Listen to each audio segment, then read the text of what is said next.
Rookie drafts are right around the corner, and you need to know the value of your 2025 rookie picks now.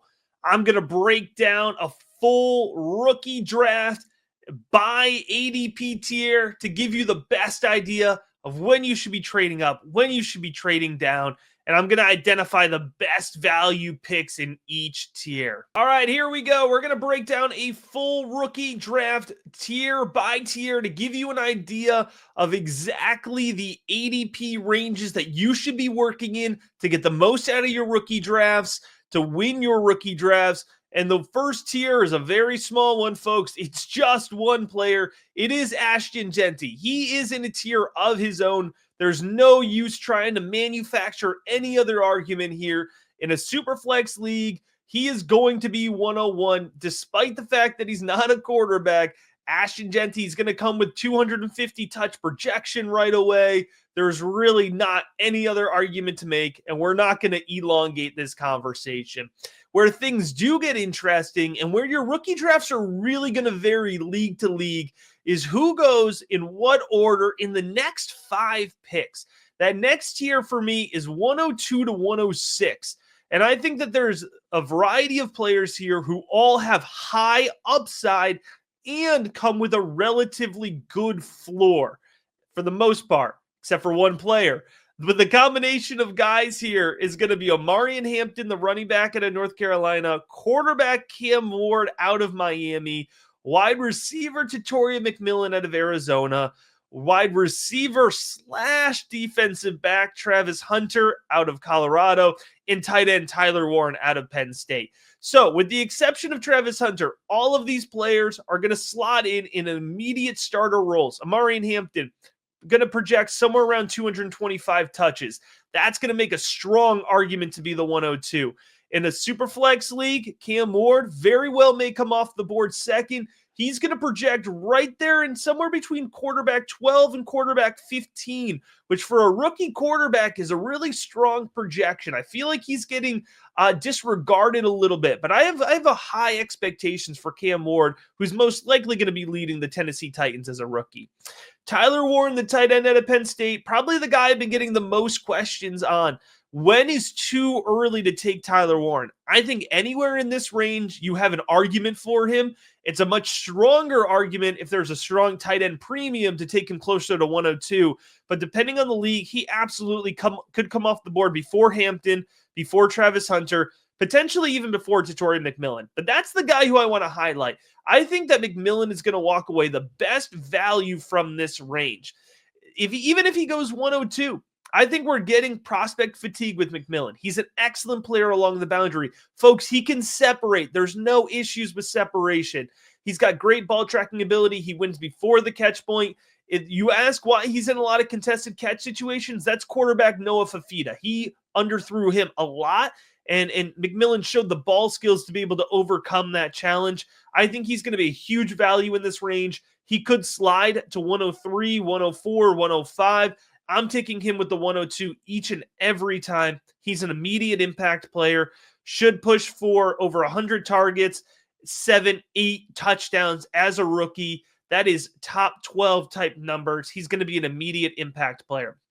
Once you get past that range, though, this is where things start to become a little bit more wide open. The upside's still there, but you lose a little bit of that floor as you get into the 107 to 201 range. So in this range, you have quarterback Shedeur Sanders, you have running back Quinshon Judkins, you have running back Travion Henderson, you have running back Caleb Johnson, and then you have wide receiver Luther Burden, wide receiver Matthew Golden, and wide receiver Emeka Egbuka. So in this range, right, I mentioned you have a little bit more upside. Quinshon Judkins, big home run pick, downfield acceleration, explosive playability, but there's a question mark. It's vision. Caleb Johnson, power profile, at times displays really good vision, but there's a question mark, lacks that second gear, a little bit more scheme specific. Matthew Golden, wicked fast, great hands, wins downfield, came a little late onto the process. Are we over-investing in speed? Right? For each of the prospects in this range, we can find a high upside, but we could also find a lower floor. So that's what you're doing with the 107 to 201. You're trying to identify which player in this range do you like the most. Now, the key here is to identify, all right, if you're sitting there at 107, 108, is my guy still on the board, right? Understanding that as you're going into this, I have Luther Burden, the wide receiver at a Mizzou, highlighted, right? So if Luther Burden is there at 107, 108, I'm taking him there and I feel confident and I like that value. But if you are going in there looking for Caleb Johnson, he comes off the board by the time you're picking at 109, you should feel empowered to move back as far as 201 without losing value. And that's the key that I want to break down in this video. I want you to understand, how do you trade? How do you move around the board and get the most out of your value?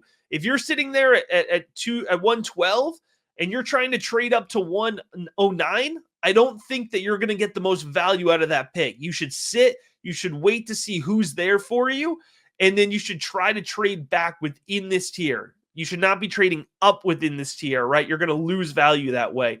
I'm identifying Luther Burden as potentially the best value to come out of this group. I'm a big fan of Burden. Folks, I am the guy who year over year tells you to avoid the manufactured production, right? I told you to avoid Malachi Corley. I told you to avoid Kadarius Toney. I told you to avoid Rondale Moore. Luther Burden is not that. He separates. He's a good route runner. He's a good release. He wins downfield. There are consistent examples of him flipping his hips, getting loose, dipping, working through, shaking off defensive backs through his routes. There are plenty of examples of him winning downfield. I know Mizzou didn't use him well. I know Mizzou over-schemed him close to the line of scrimmage. But that is not, Luther Burden is not Rondale Moore. He is not Kadarius Toney. He's a much more well-polished route runner. He's still sitting 104 on my board. These are not my rankings. I'm giving you an idea of where I expect these players to go projection-wise. And Luther Burden is going to be in this 107 to 201 ADP. And I think he's going to come away a screaming value. As we get into the second round here, I want to emphasize, I'm breaking down what I expect to be the realistic ADP tiers when you get to your rookie drafts. These are not my rankings. If you want to go and see my rankings, you have the ability to do that by heading on over to patreon.com/rookiebigboard. You can get access to my rookie rankings, Dynasty Devy rankings, the 2025 Rookie Guide Volume 1, and my 2025 seasonal projections for every single NFL player. I'm going to reference my actual projections a lot throughout this video because I do my fantasy rankings actually based on what the output is of realistic fantasy production. I know that sounds simple, but it is actually something that separates the Rookie Big Board process. All of that available for just $5 a month over at patreon.com/rookiebigboard. Whether you're watching or whether you're listening, the link to join will be in the episode description. Now, as we get into the second round here, this is where things are going to start to open up, but just a little bit, because I think there's a nice core group of talented players here who are going to be going a little bit later than round one, but still could return some really good value. So if you're sitting there this year with an early second round pick, I think you should feel pretty good about that spot.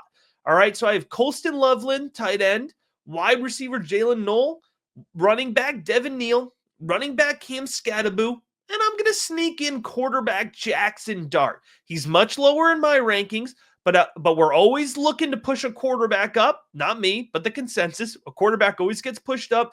Jackson Dart, most likely the third quarterback that's going to get drafted in this year's NFL draft. So let's put him in this range to try to make sure this is as reflective as possible of your rookie drafts, even if it feels a little chaotic compared to my rankings.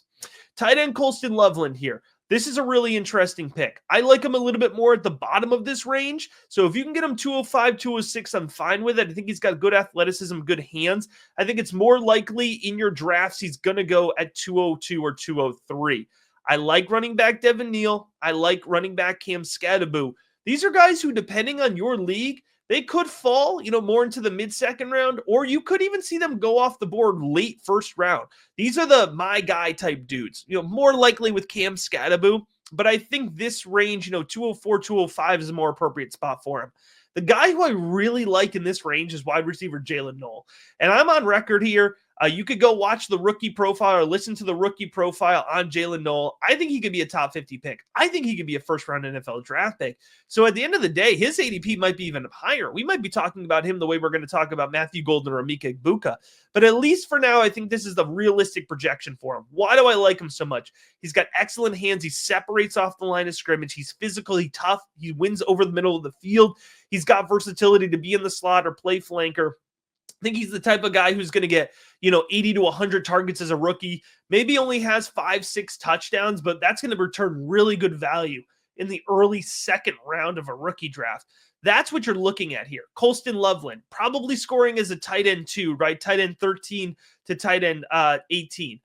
Running back Devin Neal, Cam Scadaboo, running back 24 to running back 30 in terms of immediate production as a rookie. That's good value in the second round, but I do think you're going to see a little bit of a tier break here as you get into the back end of the second round, into the third. It's going to take on a fully different identity, and we're going to move away from the running backs in particular, right? Because this tier is the wide receiver tier. 207 to 302 is going to be dominated by this choose your adventure at the wide receiver position. I don't know any other way to call it, but I can tell you this is a phenomenon that I've been watching this whole draft process, and I feel very confident we're going to land in this range where we're going to see a run on a specific 4 or 5 wide receivers, but they're going to come off the board in a completely different order in every league because they all bring a little bit different something to the table. Wide receiver Jaden Higgins, wide receiver Alec Aminor, wide receiver Jalen Royals, wide receiver Jack Betch, wide receiver Trey Harris. These are the 5 guys that are really going to dominate this tier, but I can't leave Mason Taylor, the tight end at LSU, running back RJ Harvey, and running back Dylan Sampson out of the tier. But let's start with the wide receivers here. Like I mentioned, this is going to be a choose your own adventure. What's your flavor? What is what type of wide receivers you want? If your league mate picking at 207 likes boundary guys, it's probably going to be Higgins with that pick. It could be Aminor. He combines boundary ability with clear route running and the ability to move inside. Wide receiver Jalen Royals, that's my guy from this tier. I think he's got the best release in the class. He's speedy, he wins downfield, and he wins after the catch, but not in a relying on the yak type of way. A lot of folks like Jack Betch. I'm a little bit lower on him. They like his athleticism. They like his hands. If you are into the production profile, the analytics side, Trey Harris is going to pop out on any analytics model. He was very productive in the Ole Miss system. I have concerns about ability to separate. I have concerns about athleticism. But regardless, these guys are going to go off the board in a jumbled range here. So what you need to know here is if you come in and you say, I really want Jack Betch, or I really want Jalen Royals, you may have to trade up in this range to make sure you get your guy, because I cannot honestly tell you what order these 5 guys are going to go in. The better approach for me is to sit back. You're sitting there at 301. You're sitting there at 212. Sit back. Let the draft come to you. Take your favorite player because it's a wide open range and you're not going to gain a lot of value trading within the range itself. Now, Mason Taylor, the tight end here, I want to give a quick shout out to him because I'm a big fan. And I think if you can wait for that wide receiver run, and you could just soak up Mason Taylor, potentially a top 50 pick in the early third round or late second round, you're going to get some really nice value there.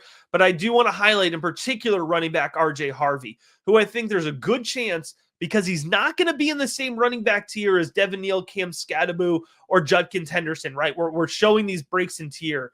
And I think RJ Harvey is the guy who's going to get lost in the sauce a little bit, stuck behind that big wide receiver run, and could fall to the third round. He's got explosive upside. He's got great hands. He's got good lateral quickness. He wins downfield, and I like his vision a ton. He's decisive, and he hits cutback lanes with success. If he falls to the third round, which is absolutely possible, and within this tier range, that is going to be some really fantastic value for you to capitalize in early into the third round. Now, in the rest of the third round here, it's going to get broken wide open. And now I know what you're saying, man. Now we're just making big tiers. That's definitely a fair point to make at this point, but I'm just being realistic. If I broke the third round into 2 or 3 sub tiers, I would definitely just be trying to manufacture some content here. The third round is wide open, and it's really going to be defined by guys that come with a ton of upside and very little floor, right? So, or I mentioned, that late first round of the draft was a ton of upside and a little bit less floor, but still solid. Now that we're 2 rounds later, it's upside with no floor. Any of these guys could be complete misses, but they could also hit and make an immediate impact on your roster. So let's start here with tight end Elijah Arroyo, quarterback Jalen Milroe, wide receiver Isaiah Bond, tight end Harold Fannin Jr., quarterback Tyler Shuck, running back Brashad Smith, running back Bayshal Tootin, running back Damian Martinez, and running back DJ Giddens. So this is my guy territory. All right, your job is to identify who you like out of this group, really lean into it, and take your home run swing, right? Elijah Arroyo, very athletic profile, good pass catcher, low production profile. Jalen Milroe, if you want to take a shot on a quarterback in the 3rd round of a Superflex rookie draft, I'm not going to knock you for doing that, right? Not my flavor, not what I want to do. I think he has too much to do in terms of mental processing development, in terms of decision-making development, in terms of settling down in the pocket. But you certainly cannot deny his athletic upside and his big arm as well. Harold Fannin Jr., a lot of folks are going to eat up Harold Fannin Jr. in the 3rd round of rookie drafts. I think he's going to be more of an H-back. I have a hard time putting him into a projection sheet, so I'm going to fade him. Bayshal Tootin, man, the star of the combine. His rookie profile crushed it. Folks are excited about him, right? I have questions about his vision.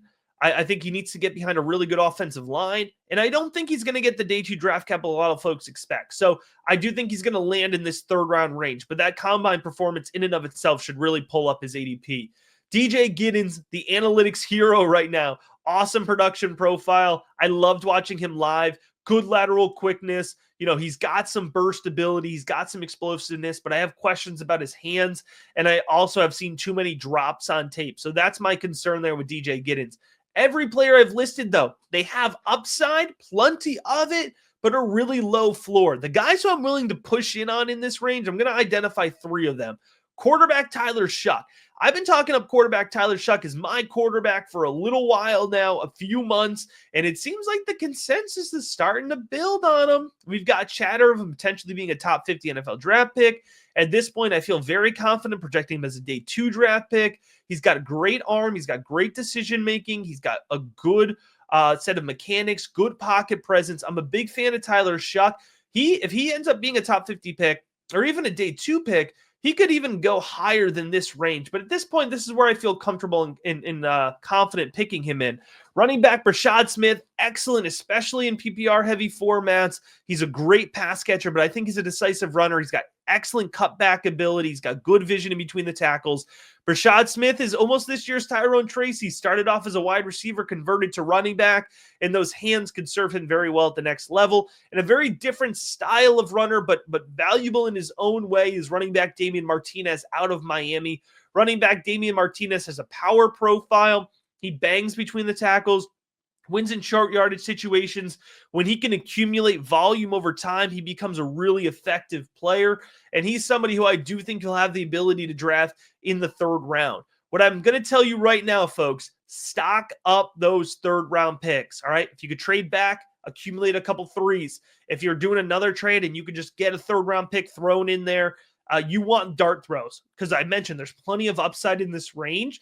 Give yourself as many dart throws as possible, and you're going to walk away with a hit, right? You're going to walk away with a couple hits. If you can get 3, 4, or 5 3rd-round picks, there's definitely value in this range. Give yourself as much of a shot as possible to hit on it. Moving into the 4th round here, the back end of the 3rd, early 4th is going to be 1 tier, and then we'll finish up with the back end of the 4th.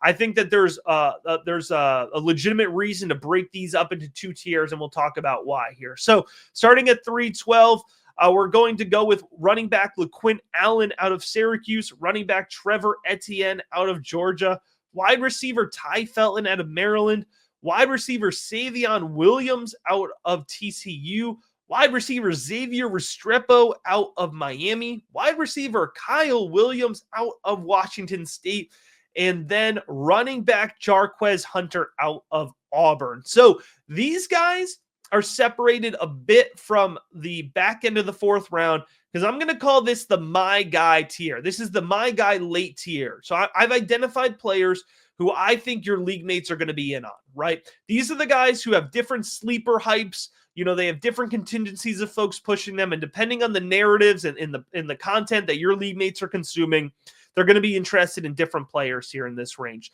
LaQuint Allen, he's under the radar, but I think he's going to get good draft capital and definitely somebody who's being pushed as a sleeper, right? Myself included, because he's an excellent pass catcher. Running back Trevor Etienne, I refuse to give up on running back Trevor Etienne, man. He's elusive, he's powerful, he's physical in between the tackles, he wins leverage despite not having the largest frame. He's got good vision between the tackles, struggles with production, but he's definitely somebody who I'm interested in. A lot of folks are into Savion Williams, super athletic profile, but he is the manufactured production. He is your manufactured fade. He is your Malachi Corley this year. Xavier Restrepo, man, he was having more of a second-round ADP projection until just an absolutely poor combine backed up by a really poor pro day. And folks, we just have to be realistic. He's going to fall in draft capital, but there's definitely going to be folks who are still locked in on Xavier Restrepo, and I'm not going to knock you from drafting him in this range. The Kyle Williams hive is out there, and I'm not criticizing, man. I understand the Kyle Williams hype. He's fast along the boundary. He's got excellent ball tracking ability. The size is a concern. The fit in the NFL is a concern. But again, we're in the 4th round. Go ahead and go after your guys. And what I'm doing, again, in this range is highlighting who your league mates might be going after. Kyle Williams could go 312. Xavier Restrepo could go 312. I think that's absolutely reasonable. Or a guy like Jarquez Hunter could go 406. And that's the running back out of Auburn. Another guy who's going to be really favorable among folks who are leaning into the analytics. He had a really productive profile. I think he's got good tape. I think Jarquez Hunter is good in just about every category. I don't see any great, and that's why he's a little bit lower in my rankings than this 312 to 406 range, but certainly still a player worth considering and a player that you should expect being drafted in this range. And then finishing it up here with the back end of the 4th round, we're going to have running back Jordan James, quarterback Quinn Ewers, running back Kyle Monangai, running back Woody Marks, running back Ollie Gordon, and wide receiver Ricky White. That's the back end here. And what I'm doing is I'm throwing in every guy who I think is a worthwhile, notable name that's going to soak up ADP, right? Jordan James, I refuse to give up on Jordan James. That's my guy in this. He didn't do good in combine. You just have to trust the tape sometimes. And I trust his twitchiness on tape. I trust his lateral quickness on tape. I love his vision on tape, his cutback ability, his decisiveness. And so that's my guy, 407 to 412. If you're in my league, you better take him before that because I'll be soaking him up in this value. Quinn Ewers is going to have an ADP. I don't care if he gets drafted 4th round, if he gets drafted 5th round, he's going to have a super flex ADP because he's carrying the name. He's got the tools and he's got some upside. Kyle Monangai, he deserves to have an ADP. There's a chance based on athletic testing, coming out of Rutgers, not the most hype. There's a chance he goes round 5, round 6, round 7, but I don't care. He deserves to have an ADP because I think he's really successful between the tackles. I like his physical run style. I like his vision. Running back Woody Marks, I refuse. I refuse to think that Woody Marks is not going to have a top 48 ADP. He's an awesome pass catcher. He's elusive in space. I think he's going to have 4th round draft capital, and I think that draft capital is going to put him more on the radar for folks. Running back Ollie Gordon, he's a huge name. Devy folks will know him. I think that name is going to prop up his ADP more than he should. He's well outside the top 48 in my rankings, but I think it's worth talking about the guy out of Oklahoma State. And finishing it up here with Ricky White. I like Ricky White. I think he's flying under the radar a little bit. He might even slide past 412, and if he does, I think that he should be a real priority value for you. If you're drafting in the 4th round, I do think that there's some value in differentiating between having an early to late 4th round pick. I don't think it's to the point, though, that you should consider trading up earlier in the 4th round. I mean, if there's somebody you really want, right? If you're a big Jordan James fan or you're a big Kyle Monangai fan and you know somebody else in your league might scoop him up before you, all right, maybe you trade a future 4th, or maybe you trade some fab money to move up within this 407 to 412 tier. But you shouldn't feel the need to necessarily, pay up in that range. Whenever you're dealing in the 4th round, you're throwing darts. I think we've got some very good targets to hit on. So again, similar to that argument in the third round, stacking up on those picks is going to give you the best shot at making your hits.